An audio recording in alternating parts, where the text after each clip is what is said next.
আজকে আমরা স্বাধীনভাবে কথা বলতে পারছি। আজকে আমাদের সেই সকল ছাত্রনেতা ভাইদেরকে আমাদের বিরুদ্ধে লেলিয়ে দেওয়া হয়েছে। আমি ওই সকল ভাই বোনদেরকে বলবো, ছাত্রনেতাদেরকে বলবো, আপনারা বুদ্ধিমান বিচক্ষণ, আপনাদের সেই কথাটা মনে রাখতে হবে। আগামী দিনে কান্ডারি আপনারা, আমরা আপনাদের সহযোগী, আপনাদের প্রতিপক্ষ নয়। যদি কারো কথায় আপনারা ব্যস্ত থাকে, আমরা অনুরোধ করবো আপনারা আমাদের সাথে আলাপ আলোচনা করে প্রকৃত বিষয়টা জেনে বুঝে তারপরে আপনারা মন্তব্য করবেন। নজরুল ইসলামের সেই কবিতার কিছু অংশ আপনাদেরকে শোনাতে চাচ্ছি।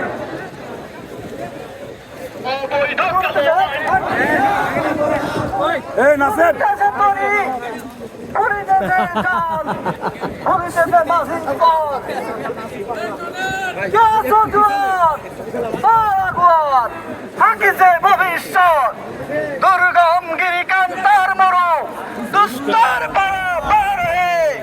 লঙ্ঘিত হবে হাতে নিশিতে যাত্রীরা হুঁশিয়ার হয়ে। আমরা আপনাদের জন্য প্রতীক্ষা করবার প্রস্তুত আছে। আমাদের আনুগত্য মানবেন তো? আমরা এমন কোন হঠকারী সিদ্ধান্ত দেব না যার কারণে সারা বাংলার কর্মচারী সারা দেশের জনমানুষের প্রতিপক্ষ হিসাবে উপনীত হয়।